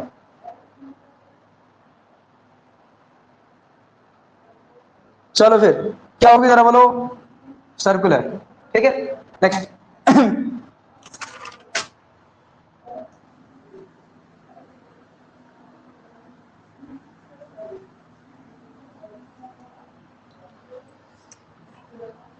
ठीक है, नेक्स्ट क्वेश्चन है, the oil the film of oil लिखना। देखो, फिल्म ऑफ ऑयल एंड सोपी वाटर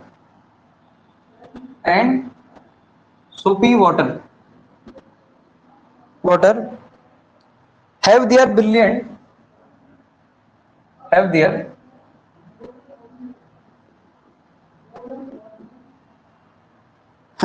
color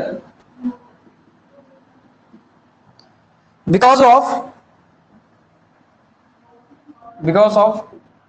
पहला ऑप्शन है dispersion of light, dispersion of light. दूसरा ऑप्शन है interference of light,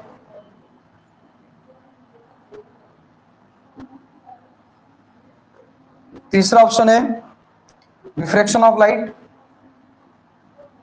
diffraction of light. चौथा ऑप्शन है पोलराइजेशन ऑफ लाइट।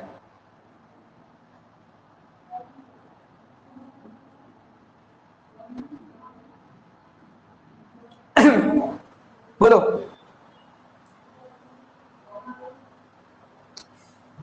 फिल्म आपका ऑफ ऑयल एंड सोपी water have their brilliant colours बोला, ठीक है, बिकॉज ऑफ बोला किसकी वजह से, dispersion of light, interference of light, diffraction of light, आपके पास ये इनमें कौन सा होता है तुम्हें समझ में आनी चाहिए। जो थिन फिल्म बनती है आपके पास किसी भी वाटर की सरफेस पर, वो थिन फिल्म की तरह काम करती है।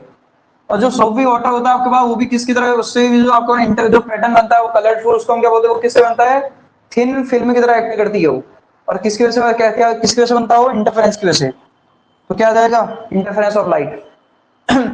और उसकी थिकनेस कितनी होगी ये भी बताया था मैंने, ये ध्यान में रखना, ठीक है, 10,000 एंगस्ट्रॉम के आसपास होती है।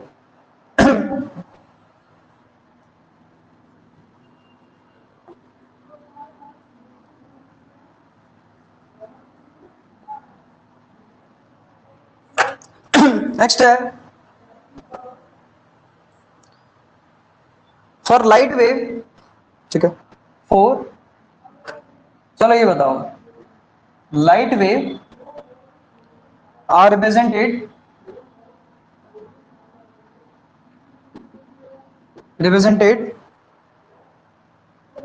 एज बिलो, ठीक है। फॉर इंटरफेरेंस, फॉर इंटरफेरेंस, ठीक है, the combination of wave, combination of wave, ठीक है। इंटरफेरेंस के लिए कौन सा कॉम्बिनेशन होगा, पहला पहला आपके पास चार वेव आपको दे रखी है। पहली वेव दे रखी है y1 इक्वल आपके पास क्या, a1 आपके पास साइन ओमेगा टी। दूसरी आपके पास दे रखी है y2 इक्वल आपके पास a2 sine omega 1 of T plus 5, ठीक है। तीसरा ऑप्शन दे, तीसरी वेव दे रखी, तीसरी वेव है, वेव है, ऑप्शन नहीं है ये आपके पास a1 आपके पास a1 sine omega 1 into T. और चौथा है आपके पास y4 इक्वल आपके पास क्या, ओमेगा 2, ठीक है। a2 आपके पास sine twice omega 1 into T. Option क्या क्या है सुनना, कौन सा आपका कॉम्बिनेशन इंटरफेरेंस दिखाएंगे कह रहा, पहला है पहला और आपके पास दूसरा, ठीक है, दूसरा है दूसरा एंड तीसरा। फिर आपके पास सी ऑप्शन है दूसरा एंड चौथा। ऑप्शन आपके पास नेक्स्ट है पहला और तीसरा, ठीक है। फॉर फोर लाइट वेव बोला है, ठीक है, S below. For interference the combination of wave, कौन कौन सा कॉम्बिनेशन होना चाहिए, फटाफट बोलो। ये ऑप्शन है, ये ऑप्शन लिखे गए हैं।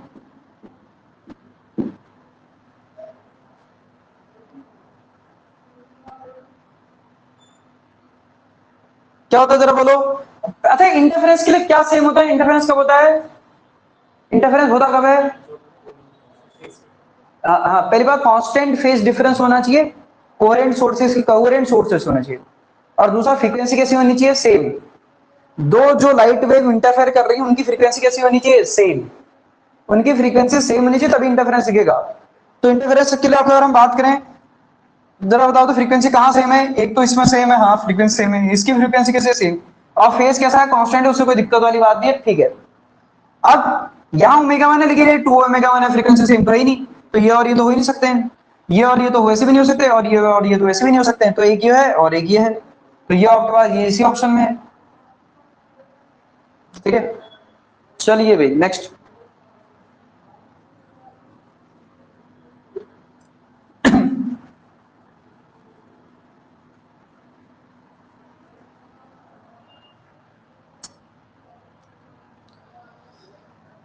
नेक्स्ट क्वेश्चन है,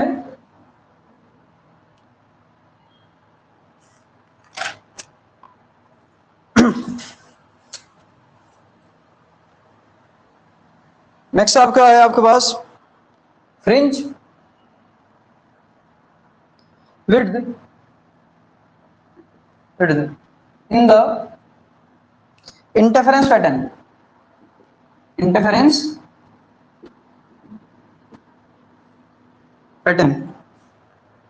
will be more when coherent sources are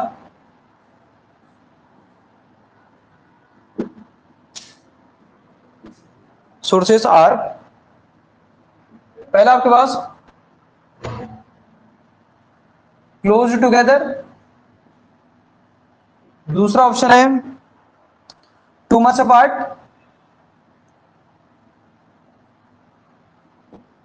तीसरा ऑप्शन है इंक्लाइंड आपके पास inclined at a certain angle,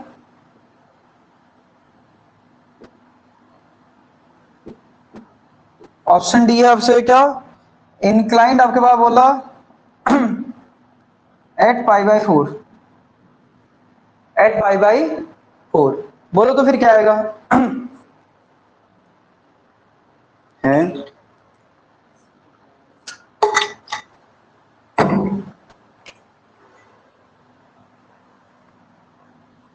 सी वाला क्या बोला फ्रिंज विड्थ आपके पास बोला इन द इंटरफेरेंस पैटर्न बोला will be more when the coherent sources बोला आर, क्या होना चाहिए क्लोजर होना चाहिए, टू मच अपार्ट होने चाहिए, इंक्लाइंड आपका सर्टेन एंगल आपका इंक्लाइंड पाई बाई फोर, बोलो यार। अच्छा फ्रिंज विड्थ होती क्या जरा पता इंटरफेरेंस पैटर्न में बीटा इक्वल क्या होता है जरा बोलो lambda D divided by small D, ये क्या होती है जरा बोलो fringe width.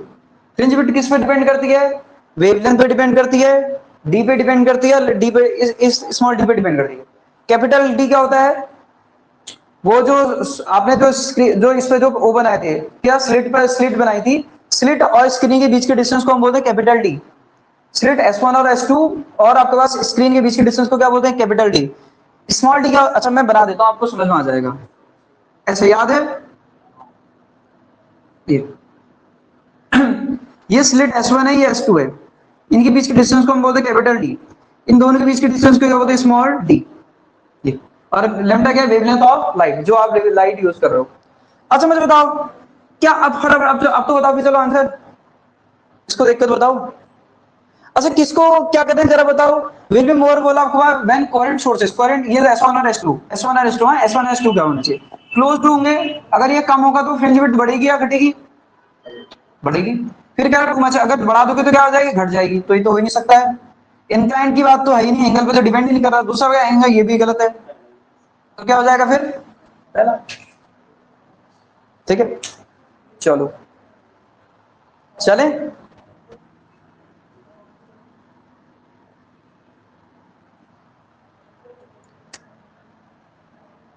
Rotation of plane polarised light, rotation of plane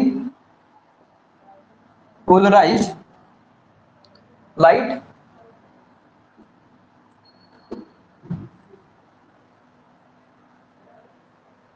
plane polarized light लिखा can be measured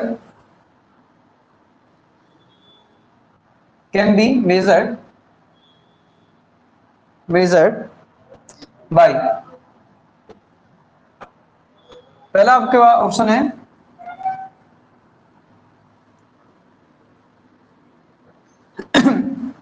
पहला ऑप्शन है जरा बताओ, पहला है मैनोमीटर, ठीक है, दूसरा आपके पास गैलोनोमीटर, ठीक है, तीसरा है पोलरीमीटर, ठीक है, और चौथा आपके पास क्या विस्कोमीटर,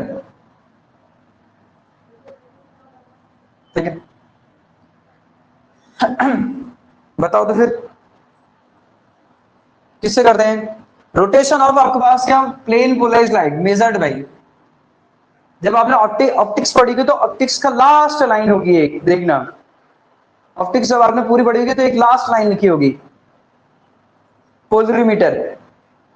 और पोलरीमीटर में आपने लिखा होगा आपके पास पोलरीमीटर क्या होता था, क्या बताता जरा बताओ तो, जरा बोलो क्या बताता था, क्या मेजर करता है, रोटेशन। नहीं आई बात समझ में? स्पेसिफिक रोटेशन या रोटेशन आपके पास का प्लेन पोलराइज्ड लाइट का कौन मेजर करता है जरा बोलो, रोटेशन या स्पेसिफिक रोटेशन कौन मेजर करता है, पोलरीमीटर। विस्कोमीटर आपको पता है विस्कोसिटी मेजर करेगा, गैल्वेनोमीटर आपका करंट को डिटेक्ट करेगा और करंट या वीक करंट को मेजर करेगा, और मैनोमीटर होता है तो एक्सेस प्रेशर को मेजर करने का काम करता है। ठीक है, ये समझ में आना चाहिए।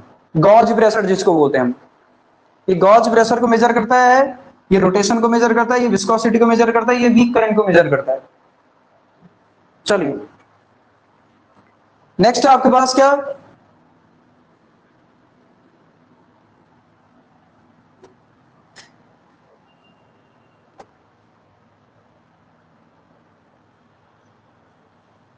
which of the following phenomena which of the following phenomena which of the following phenomena cannot take place in sound wave, sound wave.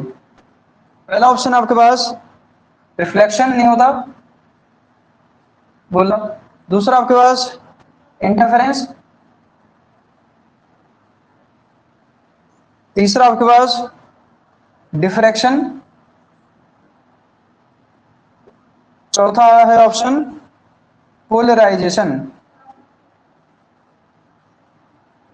ठीक, क्या नहीं होता आपको बताना है, ठीक है।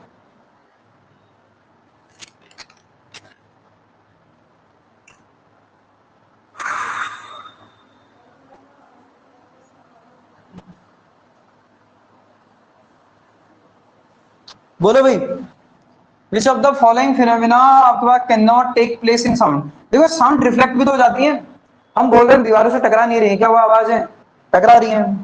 इंटरफेरेंस भी होता है, दो साउंड वेव को इंटरफेयर करते हैं, बीट्स वगैरह बनती है, याद है वो स्टैंडिंग वेव फॉर्म होती है।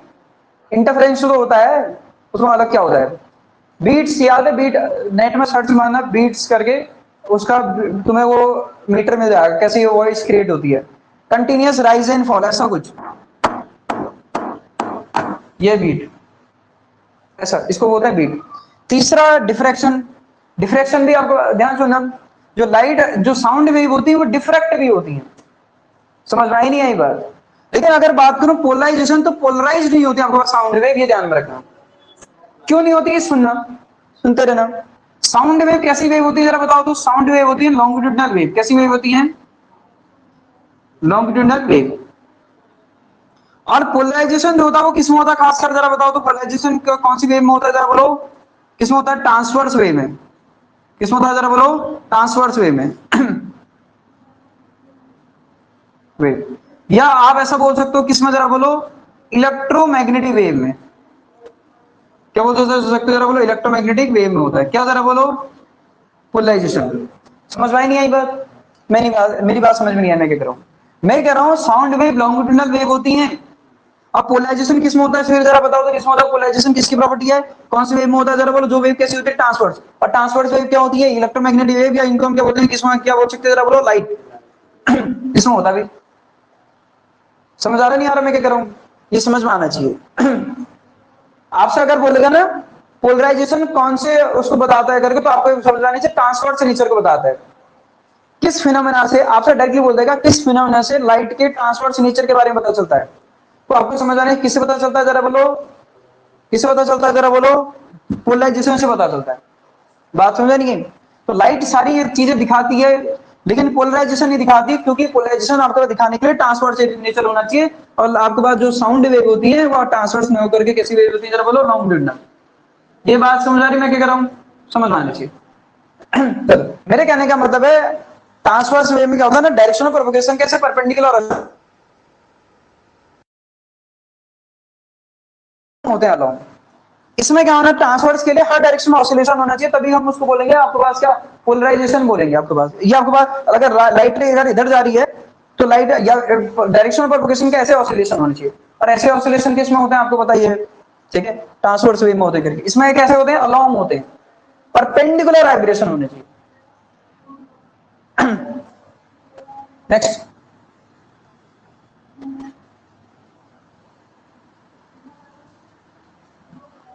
रिजॉल्विंग आपके पास नेक्स्ट है आपके पास, resolving power of a telescope with objective diameter with a objective diameter, objective का डायमीटर दे रखा आपके पास क्या, डी। बोलो, पहले आपके पास 1.22 आपके पास लैम्डा बाई डी, ऑप्शन आपके पास बी है lambda by D, option C है D divided by 1.22 into lambda, option D आपके पास क्या, डी बाई लैम्डा। बोलो, रिजॉल्विंग पावर ऑफ आपके पास क्या, टेलीस्कोप विद ऑब्जेक्टिव आपके पास डायमीटर बोला कितनी होती है। रिजॉल्विंग पावर आपने देखा था कितनी होती है करके, अगर मैं आरपी अगर बोलूं, ठीक है, कितनी होती है, लैम्डा बाई डी लैम्डा जिसको हम बोलते थे, ठीक है, कितनी आती थी जरा बताओ। ये आती थी आपके पास डी डिवाइडेड बाय 1.22 लैम्डा, कितना आती थी, D divided by 1.22 lambda. Resolving power किसका है आपका, रेसिप्रोकल होता है, वो होता है आपके पास एंगुलर सेपरेशन का, डेल्टा थीटा का, याद आ रहा, इसका रेसिप्रोकल होता था। आपके नोट्स में सारी बातें मेंशन है। 1 पॉइंट आपने क्या बताया, 1.22 लैम्डा इंटू डी, क्यों, वो रिजोल्यूशन लिमिट होती है, लिमिट जो आप बता रहे हो ना, वो डेल्टा आपके पास थीटा होता है, उसकी वैल्यू आती है आपके पास 1.22 आपके पास लैम्डा बाय आपके पास डी।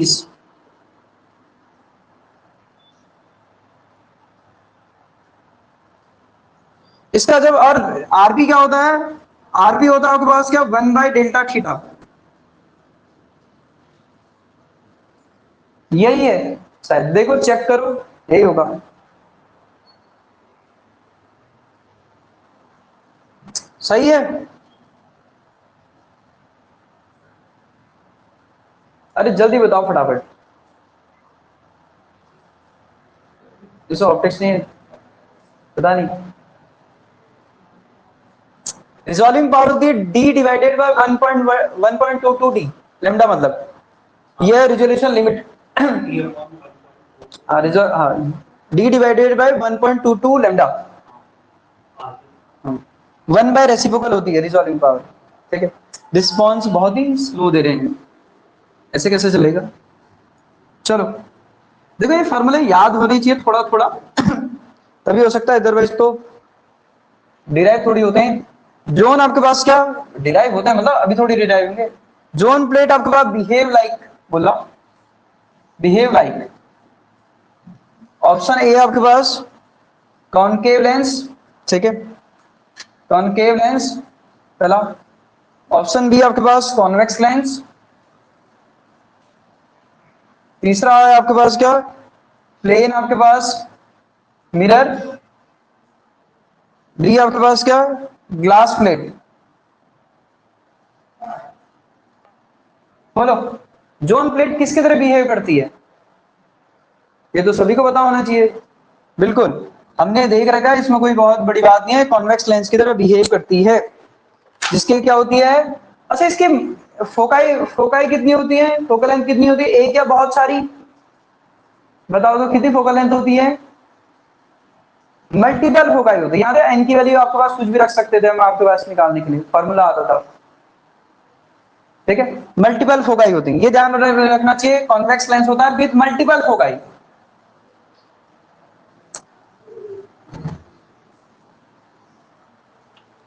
नेक्स्ट आपके पास the radii of half period zone are directly proportional to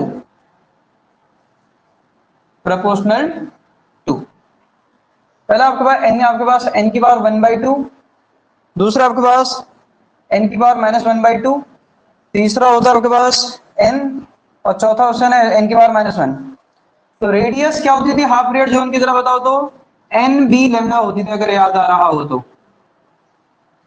क्या होती थी N B lambda, square root of, हाँ, square root of natural number. याद है रेशियो क्या होता था, रेडियस रेशियो क्या होता था, square root of natural number. और आर्क एन क्या होता था, प्रोपोर्शनल टू आपका रूट एन। एन मतलब आपको समझ में आ रहा होगा एन की पावर 1/2। तो कौन सा ऑप्शन हो जाएगा, एन की। ये सारे आए हुए क्वेश्चन है किसी न किसी एग्जाम में, टीजीटी पीजीटी वगैरह आपके पास छोटे छोटे जो आपके पास क्वेश्चन होते हैं उनसे रिलेटेड है। ठीक है, नेक्स्ट आपके पास है लॉ ऑफ मेलस।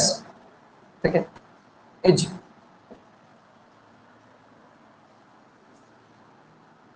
मैं कोशिश करूंगा कि जो क्वेश्चन मैंने आपके पास पहले नोट्स में करा रखे उनको रिपीट ना करूं।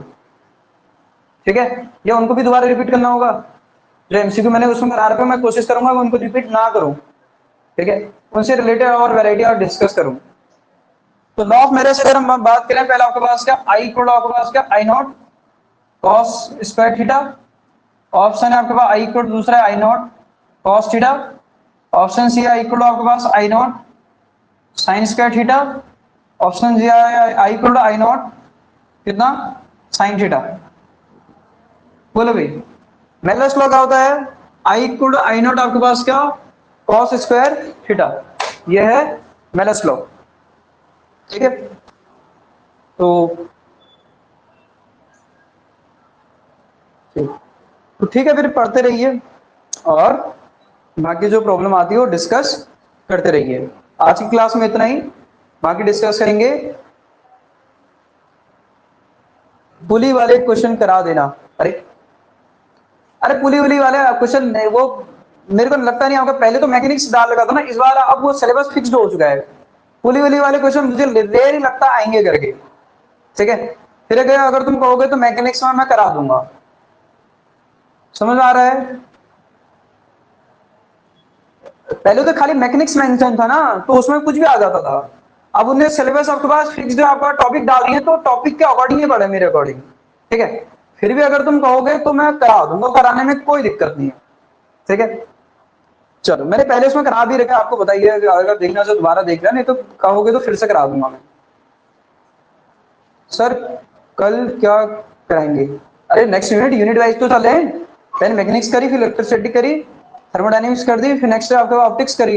अब नेक्स्ट क्या आएगा, वेव एंड ऑसिलेशन, फिर आपके पास मॉडर्न आएगा, फिर उसके बाद क्या आएगा, उसके बाद इलेक्ट्रॉनिक्स आएगा, फिर उसके बाद सॉलिड स्टेट आएगा। ठीक है, चलिए आज की क्लास यहीं पे एंड करते हैं, बाकी डिस्कस करेंगे कल।